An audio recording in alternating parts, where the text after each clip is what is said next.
Hello everyone, मैं सिमरन गुंबर स्वागत करती हूँ आप सबका लेवल अप लर्निंग पर। आज की इस वीडियो में मैं आपको बताने वाली हूँ कि DECE 4 का प्रोजेक्ट आपको कैसे बनाना है। बिल्कुल शुरू से लेकर आखिर तक कब कब कैसे कैसे क्या क्या करना है, कैसे सबमिट होगा, सारी चीजों को समझेंगे बिल्कुल आसानी से, ताकि आपके सारे के सारे डाउट्स क्लियर हो जाए। ठीक है जी। तो आपके लिए मोस्ट इंपॉर्टेंट चीज क्या है, इस वीडियो को शुरू से लेकर आखिर तक जरूर देखना, क्योंकि इस वीडियो में कहीं ना कहीं आपके माइंड में जो भी डाउट्स आ रहे होंगे मैंने उन सबको सॉल्व किया है।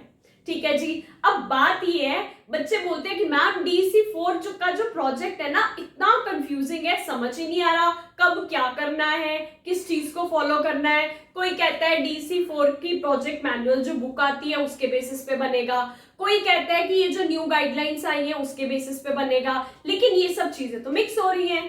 तो कैसे बनाए प्रोजेक्ट? कोई बात नहीं, सारी की सारी चीजों को बिल्कुल आसान तरीके से आपको समझाने के लिए आपकी सिमरन मैम आ चुकी है। इसके साथ साथ अगर आप DECE के स्टूडेंट हो और अगर आपको DECE के सॉल्व असाइनमेंट चाहिए या प्रोजेक्ट चाहिए विद डिफरेंट एक्टिविटीज, या एग्जाम्स की तैयारी के लिए इंपॉर्टेंट क्वेश्चन आंसर्स चाहिए हो जो कि आपके लिए इतने ज्यादा बेनिफिशियल होंगे कि आप बहुत आसानी से 85 प्लस स्कोर कर सकते हो। I am really thankful and blessed कि हमारे बच्चे इतने अच्छे मार्क्स लेकर आते हैं, प्रोजेक्ट्स में 90 प्लस लाते हैं, एग्जाम्स में असाइनमेंट्स में लाते हैं। तो अपना प्यार और सपोर्ट ऐसे ही बनाए रखना, हम कोशिश करेंगे ऐसे ही इंफॉर्मेटिव वीडियोस आगे भी लाने की। ठीक है जी। इस वीडियो में मैं पूरा का पूरा बताऊंगी कि प्रोजेक्ट कैसे बनेगा। इसके आगे आने वाली वीडियो में एक इंग्लिश मीडियम के प्रोजेक्ट का सैंपल डाल दूंगी और एक हिंदी मीडियम के प्रोजेक्ट का सैंपल डाल दूंगी, ताकि आपको सारी चीजें क्लियर हो जाए। ठीक है जी, बिल्कुल आसानी से स्टार्ट करते हैं। DECE 4 का प्रोजेक्ट मैम कैसे बनेगा? देखो, एक तो जब आपके घर पे बुक्स आती है ना, तो उसके अंदर एक बुक होती है DECE 4 की, परियोजना कार्य है, प्रोजेक्ट मैनुअल। एक तो आपको उस पूरी की पूरी बुक को पढ़ना है, और उसके बाद कुछ न्यू गाइडलाइंस आई हुई है इग्नू की वेबसाइट पर, उन गाइडलाइंस को फॉलो करना है। तो उस गाइडलाइंस में बताया हुआ है क्या चीज बुक से फॉलो करनी है, क्या चीज गाइडलाइंस को फॉलो करनी है, और दोनों को मिक्स करके बेस्ट जो तरीका है उसे फॉलो करके आपका प्रोजेक्ट बनेगा। प्रोजेक्ट में क्या, कि मैनुअल में क्या लिखा है, गाइडलाइंस में क्या लिखा है, सारी की सारी चीजों को मैं आपको भी समझाने वाली हूँ। ठीक है जी। सबसे पहली चीज, क्या चीज? ये जो DECE 4 का प्रोजेक्ट है ये कितने दिन का काम होता है? ये होता है 30 डेज का काम। कितने दिन का काम? 30 डेज, 30 दिन। ठीक है जी। अब इस 30 दिनों को आपको कब कब कैसे कैसे क्या क्या करना है वो देखो। पहले की सबसे चीज क्या होती है, मान लो प्रोजेक्ट आपने स्टार्ट करा। प्रोजेक्ट स्टार्ट जब करते हो तो उसके अंदर होता है सबसे पहले फेज 1। क्या? प्रथम चरण। फेज 1 हिंदी में प्रथम चरण। अब ये जो प्रथम चरण है ये होता है 5 डेज का काम। 5 डेज का काम क्या? आप प्ले स्कूल में गए, आपके आसपास कोई भी प्ले स्कूल है जहां पर आप सोचते हो कि मैं यहाँ पर ट्रेनिंग कर सकती हूँ, आप उस प्ले स्कूल में गए। अब जाते तो पढ़ाना स्टार्ट कर नहीं दोगे ना, क्योंकि तुम्हें पता ही नहीं कि वहां कैसे पढ़ाना है, कैसे वहां पे सारी चीजें ऑपरेट हो रही है। तो आप वहां गए, 5 दिन आप वहां की जो टीचर पढ़ा रही है उसको ऑब्जर्व करोगे।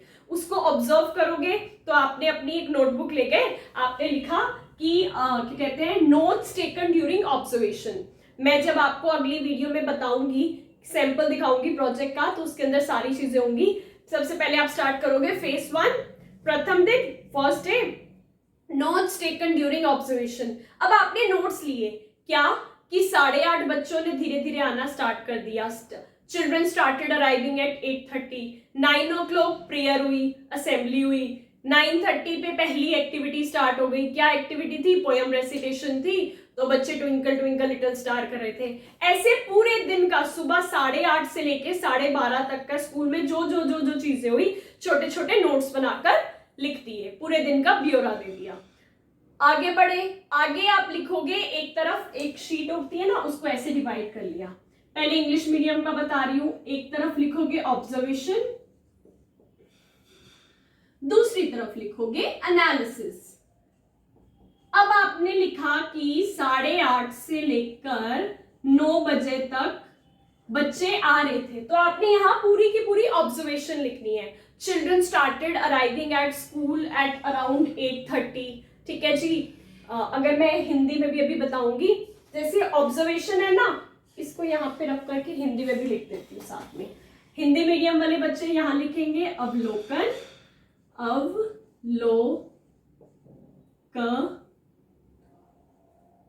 अवलोकन, यहां पे लिखेंगे विश्लेषण,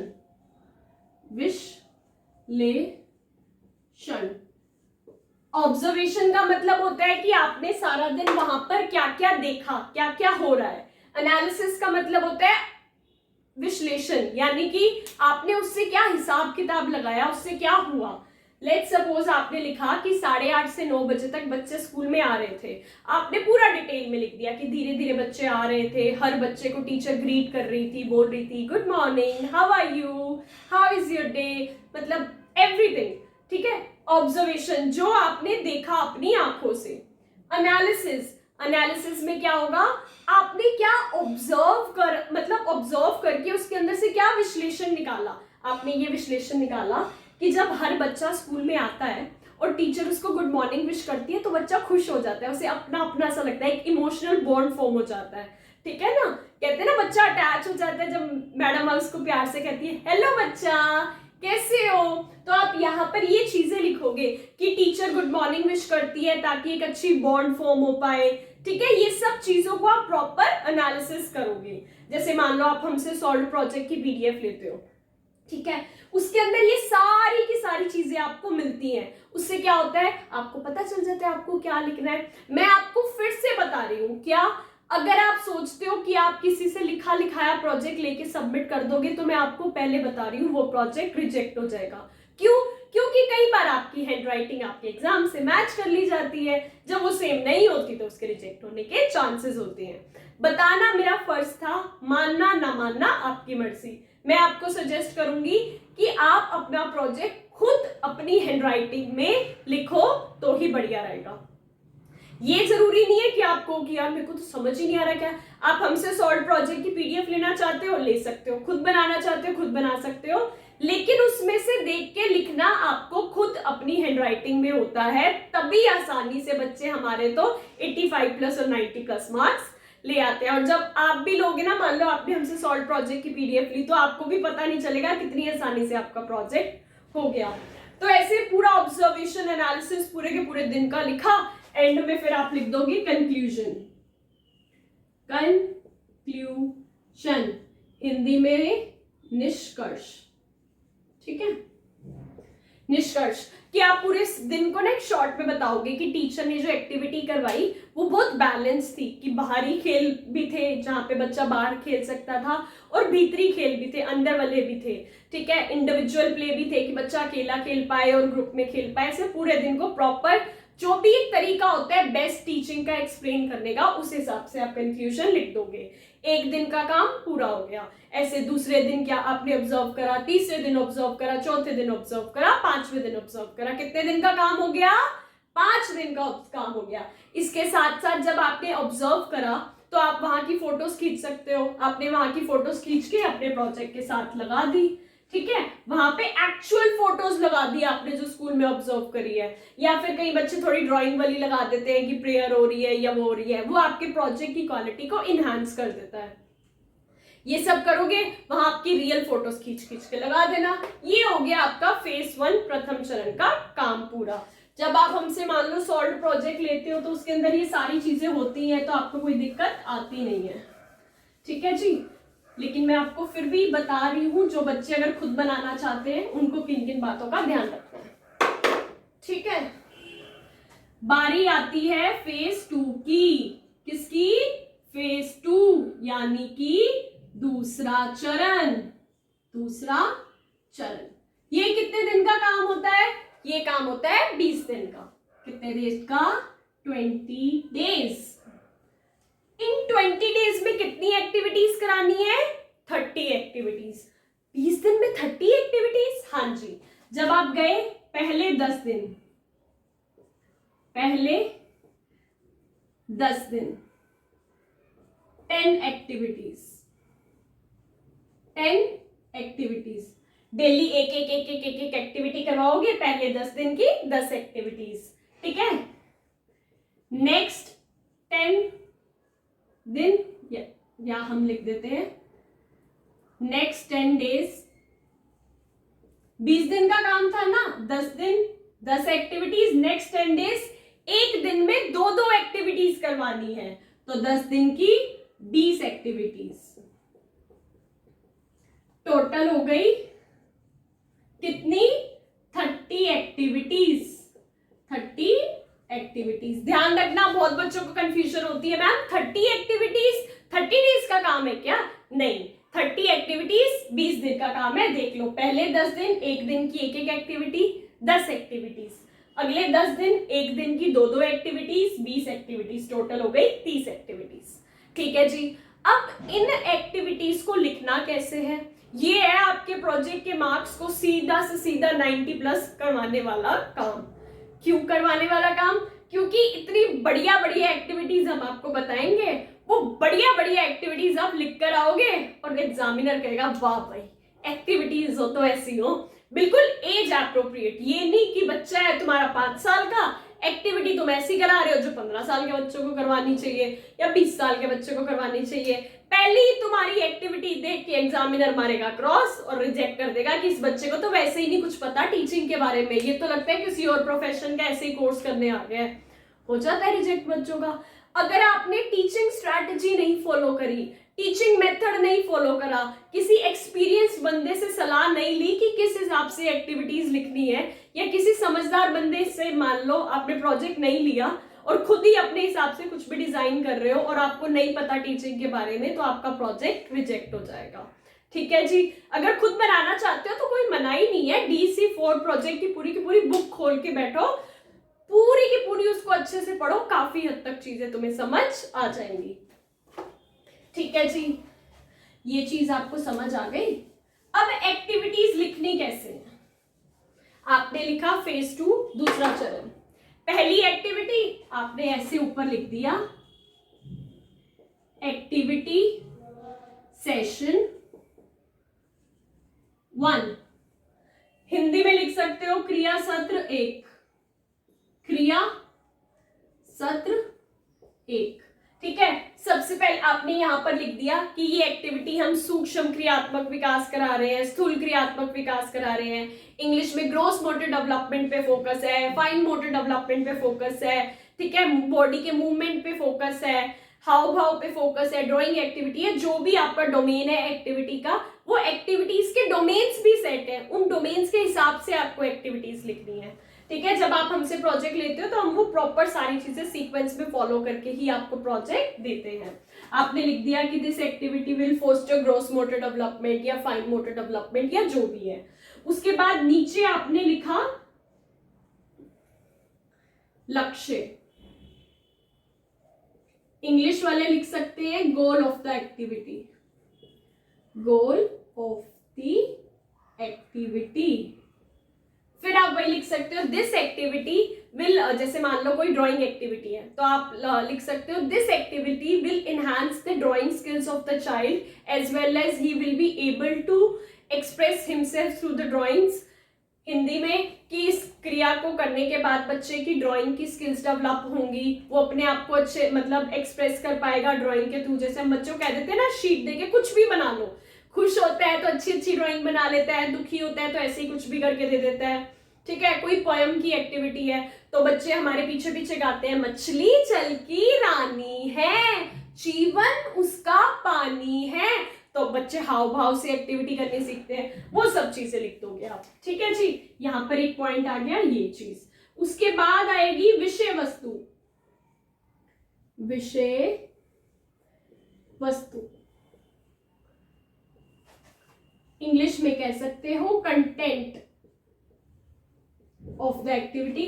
कंटेंट में क्या आएगा? आप पूरा का पूरा एक्सप्लेन करोगे। मान लो मैं पोयम करवा रही हूँ, मछली जल की रानी है, तो मैं लिखूंगी for this activity I will arrange a fish, teaching add हो जाएगा हमारा। ठीक है। I will conduct a poem recitation with the kids, I will start reciting the poem, मछली जल की रानी है, जीवन उसका पानी है। हिंदी में कि इस एक्टिविटी के लिए मैं एक मछली का टॉय लेकर जाऊंगी, मैं मछली की पोयम को बार बार बच्चों के साथ रिपीट करूंगी, गाऊंगी, पूरे हाव भाव के साथ गाऊंगी ताकि बच्चे मेरे पीछे गा सके। ऐसे जो भी आपकी एक्टिविटी, आप उसको पूरा का पूरा प्रॉपर एक्सप्लेन करोगे। ठीक है जी, आपने और क्या क्या करा, कैसे हाव भाव करे, अगर बच्चा कोई नहीं बोल रहा तो उसके पास जाके ऐसे कर, मान लो सारे बच्चे बोल रहे हैं, एक बच्चा बिल्कुल शांत बैठा है, तो आप उसके पास जाके बोलोगे मछली जल की रानी है, मछली जल की रानी है। जब तक वो बच्चा आपके पीछे रिपीट नहीं करेगा, आप उसके पास जाके बोलते रहोगे। तो जब आप उसके पास खड़े होके बार बार बोलोगे तो बच्चा भी बोलने लग जाएगा। तो बेसिकली ये टेक्निक्स होती हैं, ये तरीका होता है बच्चे को अपने साथ इन्वॉल्व करने का। अब जिसने तो टीचिंग के बारे में पढ़ा है तो वो ये चीजें बता सकता है, अदरवाइज कोई कुछ भी लिख के आ जाता है और बच्चे कहते हैं मैम मैंने इतना सुंदर प्रोजेक्ट बनाया था, इतनी सुंदर ड्राइंग बनाई थी, मैं पास नहीं हुई। ड्राइंग के नंबर नहीं है, नंबर है तुम्हारे कंटेंट के कि तुम कितने बढ़िया टीचर हो। पूरा का पूरा विषय वस्तु हो जाएगी, पूरे की पूरी कंटेंट को आप अच्छे से एक्सप्लेन कर दोगे। एंड उसके साथ यहाँ पे अपेक्षित सामग्री, अपेक्षित, मैं आपको एक प्रोजेक्ट का सैंपल दिखा दूंगी बाद में। अपेक्षित सामग्री दैट इज मटेरियल्स रिक्वायर्ड। इसमें आपको जैसे मैंने बताया मछली जल की रानी में हमने क्या करा, एक टॉय ले गए हम फिश का, तो हम वो यहाँ पर लिख देंगे। अपेक्षित सामग्री या सामग्रियां भी हो सकती है, बहुत सारी भी हो सकती है, वो लिख दिया। उसके बाद रिपोर्ट, रिपोर्ट। अब कोशिश करना ये आधे पेज से ज्यादा की रिपोर्ट जरूर हो, आधे पेज से ऊपर और एक पेज तक की जरूर हो। अगर तुम लिखकर आ जाते हो 2 लाइनों की रिपोर्ट, तुम लिखकर आ जाते हो 3 लाइनों की रिपोर्ट, मानकर चलो पहली एक्टिविटी पे ही तुम्हारा क्रॉस लग के तुम्हारा प्रोजेक्ट वैसे ही नहीं चेक होगा कि क्या बना दिया इन्होंने। रिपोर्ट का मतलब होता है कि बच्चे ने पूरा का पूरा आपने क्या करा। तो मैं लिखूंगी कि ये जो एक्टिविटी सेशन था वो सफलतापूर्वक पूरा हुआ, मैं जो पोयम करवा रही थी बच्चों को मजा आ रहा था, बच्चे मेरे पीछे पीछे रिपीट कर रहे थे। लेकिन कुछ कुछ बच्चे थे जो रिपीट नहीं कर रहे थे, तो मैंने अपने हिसाब से उन बच्चों के पास बार बार जाके बातें रिपीट करी ताकि वो भी मेरे पीछे गाने लग जाए। जो बच्चे बहुत खुशी से नाच रहे थे मैंने उनको आगे बुलाया और उन्होंने भी फिर पोयम गाई। मतलब पूरा का पूरा रिपोर्ट इज लाइक पूरा के पूरे टाइम क्या क्या हुआ क्या क्या नहीं हुआ वो सब यहाँ पर लिख दोगे। अब ये 2 लाइनों में तो होगा नहीं होगा ना, तो आधे पेज से ऊपर की होनी ही चाहिए। आप बता सकते हो कि ये एक्टिविटी कितनी देर में पूरी हुई, कितने बच्चे थे, बच्चों को मजा आया या नहीं, कहाँ हमारी गलती थी जो हम इम्प्रूव कर सकते हैं। ऐसे कार्यक्रम चलता जाएगा। जो आपके डोमेन्स हैं उनको फॉलो करते करते करते एक्टिविटी सेशन 1 से शुरू होके कहाँ पे खत्म होएगी कहानी, 30 पर। कितने पर? 30 पर कहानी खत्म हो जाएगी। अब मैम बेस्ट तरीका बताओ कि हम भी प्रोजेक्ट में 90+ लेकर आए। हर एक्टिविटी को करवाते हुए कि अपने साथ बच्चे की फोटो खींच के लगा दो। कैसे? मान लो मछली जल की रानी करवा रहे हो, ठीक है, बच्चों के पीछे खड़े हो जो ऐसे करते हुए मछली जल की रानी है, आप भी दिख रहे हो बच्चे भी दिख रहे हैं, ठीक है, उसकी फोटो खींच के अपने प्रोजेक्ट के साथ लगा दो। तो जो चेक कर रहा होगा ना उनको लगेगा कि हाँ भाई बच्चे ने बढ़िया काम करा है। अगर अपनी फोटो नहीं मिल पाई, अपनी फोटो नहीं क्लिक कर पाए, फिश की फोटो लगा दो, कोई ऐसी फोटो लगा दो कि जैसे मटेरियल्स रिक्वायर्ड, कोई फिश का टॉय है वो लगा दो, तो उनको लगेगा कि आपने ये टॉय यूज किया होगा। ठीक है, किसी और एक्टिविटी में फ्लैश कार्ड्स बना दो, छोटे छोटे चार्ट बना दो, ऐसी चीजें अलग अलग बना दो ताकि जो पेपर आपका मतलब प्रोजेक्ट चेक कर रहा है उनको लगे कि हाँ भाई बच्चे ने बड़ा इनोवेटिव प्रोजेक्ट बनाया है। ठीक, डन हो गया। मैम वीडियो का बता दो बस। वीडियो तो इतनी इंपॉर्टेंट है कि हम शुरुआत से जब हमने ये वीडियो खोली है ना तब से वीडियो का वेट कर रहे हैं। ठीक है, बिल्कुल बताएंगे। 5 मिनट की वीडियो बनानी है हर एक्टिविटी की। कैसे बनानी है? अब मान लो ये एक्टिविटी थी जिसमें आपने करवाई मछली जल की रानी है, ठीक है, आप क्या कर रहे हो, आप बच्चों को एक्टिविटी करवा रहे हो, पीछे आपने लगा दिया ट्राइपॉड पे फोन लगा दिया और आप बस पढ़ाना शुरू कर दो। चलो बच्चों आज हम खेलेंगे एक बहुत अच्छी गेम जिसमें मैं गाऊंगी एक पोयम, आप मेरे पीछे पीछे गाना। मतलब ऐसे कुछ भी जैसे भी आप पढ़ाना चाहते हो, कोई हार्ड एंड फास्ट रूल नहीं है कि क्लास में शांति हो, डिसिप्लिन हो। जैसे पढ़ाना चाहते हो पढ़ा सकते हो। छोटे छोटे नन्हे मुन्ने बच्चे हैं, वो डिसिप्लिन कभी नहीं फॉलो करेंगे, वो कभी भी कूदने लग जाएंगे, इधर उधर घूमने लग जाएंगे। कोई टेंशन की बात नहीं है, आपको बस अच्छे से पढ़ाना है। कितनी देर की वीडियो होनी चाहिए? 5 मिनट की वीडियो होनी चाहिए। मैम 3 मिनट की वीडियो चल जाएगी, मैम 4 मिनट की वीडियो चल जाएगी। जब तुम 4 मिनट पढ़ा सकते हो तो तुम 5 मिनट क्यों नहीं पढ़ाते? मुझे ये नहीं समझ आता, क्यों सामने वाले को मौका देते हो कि आपके नंबर कटे? पूरे 5 मिनट, 5 से 5:30 की बना लेना वीडियो, 5:30 से 6 की हो जाए वीडियो, कोई दिक्कत नहीं है, लेकिन 5 से छोटी मत बनाना। ठीक, डन हो गया? ऐसे अपनी एक्टिविटीज करवाते हुए की वीडियोस बनाते जाना। ठीक है जी। मैम 45 वीडियोस, दूसरे चरण की तो अभी 30 है ना, उसके बाद आगे का भी काम है, सारी बनानी है। देखो कुछ बच्चों के बिना प्रोजेक्ट, मतलब बिना वीडियोस के भी प्रोजेक्ट में इतने अच्छे अच्छे मार्क्स आए हैं, और कुछ के वीडियोस के साथ भी अच्छे मार्क्स नहीं आए। तो मेरा मेन मोटिव ये है आपको बताने का, सबसे पहले तो अपना रिटर्न वर्क सबसे बढ़िया करना, इसका कोई कंपैरिजन है नहीं। अगर आपने रिटर्न वर्क अच्छा कर रखा है, फोटोज अच्छी लगा रखी है, तो आपकी वीडियोस कम भी होंगी तो काम चल जाएगा, कोई दिक्कत की बात नहीं है। लेकिन रिटर्न वर्क बढ़िया एकदम फर्स्ट क्लास का होना चाहिए। डन हो गया? 5 मिनट की वीडियो बनानी है, मैंने चैनल पे डाली हुई है कि आपको कैसे बनानी है, वीडियो के नीचे डिस्क्रिप्शन में लिंक डाल दूंगी, वो देख लेना कि कैसे पढ़ा सकते हो गया आपका दूसरा चरण कंप्लीट। 20 दिन का काम, 30 दिन का प्रोजेक्ट था। अरे इसे हमने रब क्यों करा? थर्ड फेज में भी काम आ जाता। चलो कोई बात नहीं, दोबारा से बता देंगे।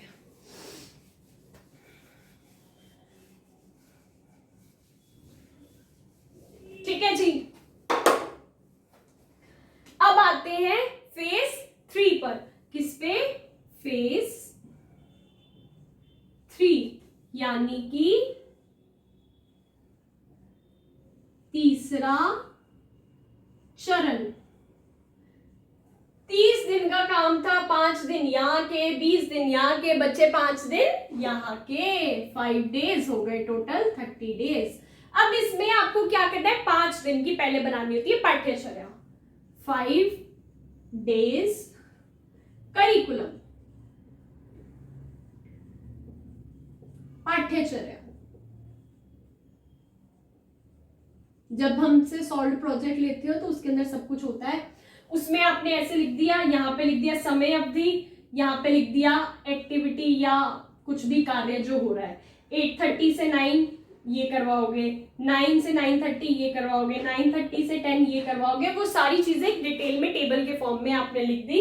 5 दिन का करिकुलम बनता है। 1 दिन का बनाया, मान लो मंडे का, ठीक है। अब उसके अंदर आपने 3, फेज 3 में आपको मिनिमम 3 एक दिन में और मैक्सिमम 4 एक्टिविटीज करवानी है। 4 आप भूल जाओ क्योंकि आप करवा नहीं पाओगे, क्योंकि बच्चे 4 एक्टिविटी तक वो टिक नहीं पाते, बिल्कुल परेशान हो जाते हैं पढ़ के। तो 3 एक्टिविटीज सफिशिएंट है, मार्क्स पे कोई इफेक्ट नहीं पड़ेगा। 3 एक्टिविटीज मान लो आपने करवा रहे हो। अब ये जो 5 दिन का काम है उसके अंदर आपको एक थीम ले लेनी है। कैसे थीम ले लेनी है? मान लो आपने एक थीम ले ली जानवर, और वो 5 के 5 दिन सारी एक्टिविटीज आप जानवर पे करवाना चाहते हो, आपकी मर्जी। आपने एक एक दिन की थीम ले ली कि पहले दिन ले ली थीम जानवर, तीनों एक्टिविटीज जानवरों पे करवा दी। अगले दिन थीम ले ली बर्ड्स, तो तीनों एक्टिविटी बर्ड्स पे करा दी। अगले दिन थीम ले ली बॉडी पार्ट्स, उससे अगले दिन ले ली कलर्स, उससे अगले दिन ले ली फेस्टिवल्स। आपकी मर्जी है कंप्लीटली जैसे आप लेना चाहो, लेकिन आपको थीम जरूर चूज करनी है और उसके हिसाब से एक्टिविटीज करवानी है।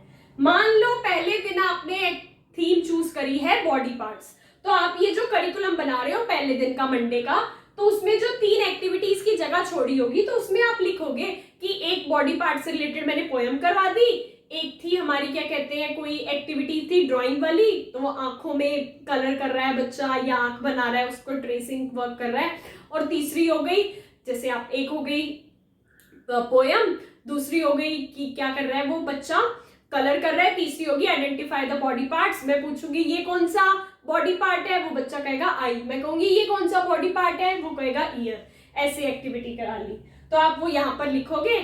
पाठ्यचर्या बनाने के बाद इन द सेम वे जैसे पीछे दूसरे चरण में आपने एक्टिविटीज बनाई थी, ऐसे 1 2 3 तीनों एक्टिविटीज का सारा सामान लिखोगे, लक्ष्य, विषय वस्तु, अपेक्षित सामग्री, रिपोर्ट, ठीक है जी, वो सब आप लिखोगे। और ये पाठ्यचर्या बनाने के बाद पहले आप एक सामान्य रिपोर्ट लिखोगे। सामान्य रिपोर्ट में थोड़ा सा डिटेल में बता दोगे कि सारा दिन कैसा गया और क्या क्या हुआ। ठीक है, इतने से इतने ये हुआ, इतने से इतने ये हुआ, मेन बातें लिख दी। ठीक है, उसके बाद 3 एक्टिविटीज करवाई आपने, जो भी जैसे हो गया आपका, और उनकी रिपोर्ट। पहला दिन का काम हो गया डन। दूसरा दिन और आपने थीम ले ली कलर्स, तो पाठ्यचर्या जो बनाई उसमें लिख दिया कि 3 कलर्स के ऊपर एक्टिविटीज करवाएंगे। फिर सामान्य रिपोर्ट बनाओगे, फिर 3 एक्टिविटीज, सब कुछ उसकी विषय वस्तु आ गई, लक्ष्य विषय वस्तु, अपेक्षित सामग्री, रिपोर्ट, सब कुछ आ जाएगा। दूसरा दिन, तीसरा दिन, चौथा दिन, 5वां दिन, और ऐसे आपका प्रोजेक्ट कंप्लीट हो जाएगा। मैम इसमें भी फोटोज लगानी है? हाँ जी बिल्कुल, फोटोज लगानी है। बच्चों के साथ वो एक्टिविटी करवाते हुए की वीडियोस लगानी है। अपनी फोटो ना मिले तो नेट से कुछ कार्टून्स वगैरह की फोटो लगा सकते हो, या उस एक्टिविटी से रिलेटेड कोई फोटो मिले वो लगा सकते हो। ड्रॉ कर सकते हो, बच्चों के सैंपल्स लगा सकते हो कि बच्चों ने आंख जो बनाई उसके सैंपल्स की फोटो लगा दो, यानी कि उनकी ड्राइंग शीट होती है ना, जैसे उन्होंने आंख जो बना रखी है वो लगा दो, उन्होंने क्या क्या काम करा वो लगा दो। जैसे आपको लगे कि आप प्रोजेक्ट को सजाना चाहते हो, अच्छा करना चाहते हो, कर सकते हो। ये काम भी हो गया। यहाँ पे भी वीडियोस बनानी है क्या? हाँ जी वीडियोस बनानी है, लेकिन पहला काम है प्रोजेक्ट को लिखने का काम अच्छा करना। लिखा अगर अच्छा होगा तो बिना वीडियोस के भी काम चल जाएगा। वीडियोस की कोई ज्यादा दिक्कत है नहीं, हम आपको सारी की सारी चीजें समझा देंगे। मैम हो गया काम, अब बताओ क्या है इसके आगे। फेज 3 का भी काम हो गया, सारा का सारा कंप्लीट। ठीक है जी, प्रोजेक्ट बनाने के बाद आपके लगेंगे एनेक्स्टर्स।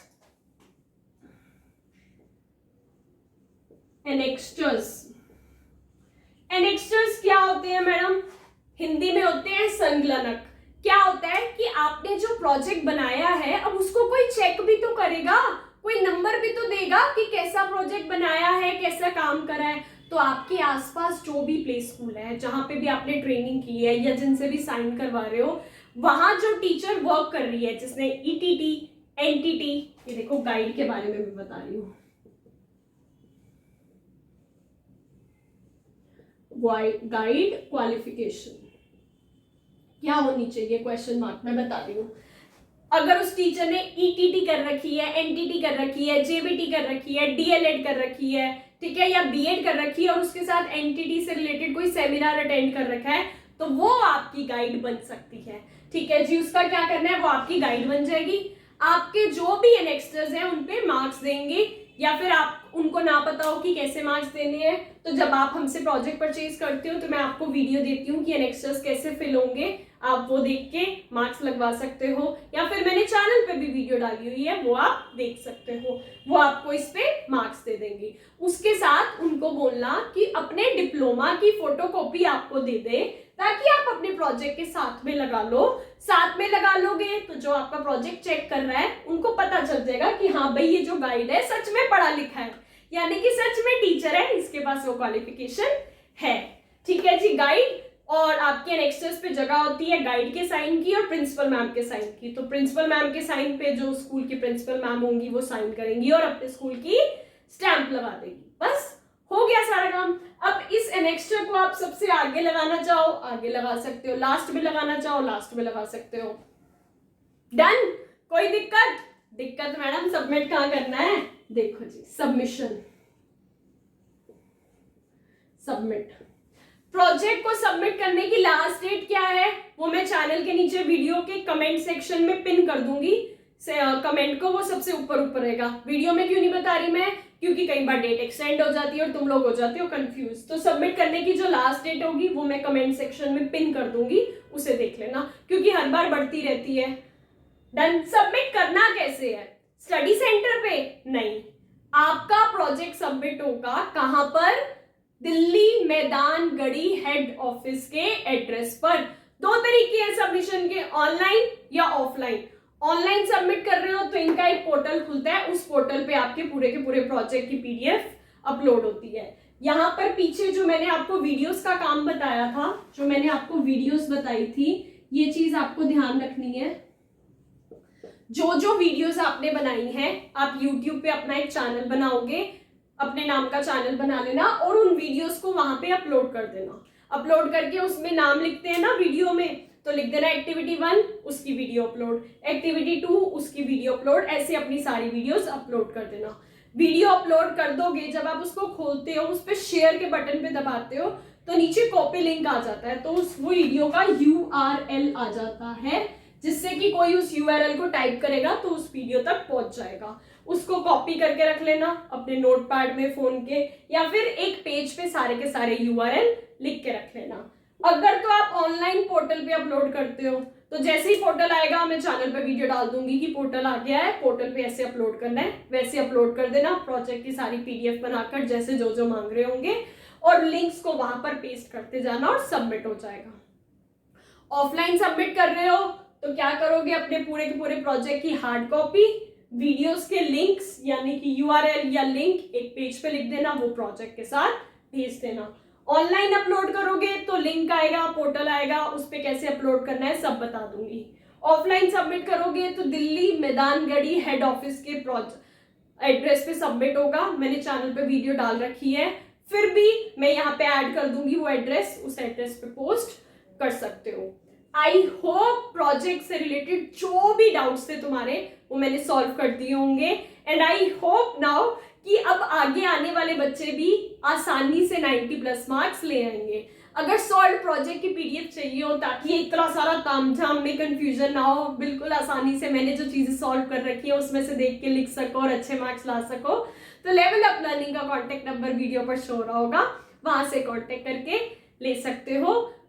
हमारे बच्चे इतने अच्छे अच्छे मार्क्स लाते हैं, 90+ मार्क्स लाते हैं, आई होप हम आगे भी उनकी ऐसे ही मदद करते रहें। बाकी चीजें तो मैंने समझा ही दी हैं, अगर खुद बनाना हो तो चैनल को सब्सक्राइब जरूर कर लेना ताकि सारे अपडेट्स मिलते रहें। टेलीग्राम चैनल को ज्वाइन करना हो तो लिंक नीचे डिस्क्रिप्शन में गिवन है। बाकी तो सारे अपडेट्स आपको मिलते ही रहेंगे, बस पढ़ाई करते रहना, मेहनत करते रहना। आई होप आगे आने वाले सेशन के भी सारे बच्चे बहुत अच्छे से अच्छे मार्क्स लेकर आएंगे और लाइफ में सेटल डाउन हो जाएंगे। बाय चांस किसी का कोई डाउट छूट गया हो तो वीडियो के नीचे कमेंट कर देना, मैं उसे जरूर आंसर करूंगी। हैप्पी लर्निंग, अच्छे से पढ़ते रहो, मुस्कुराते रहो, आगे बढ़ते रहो। Thank you.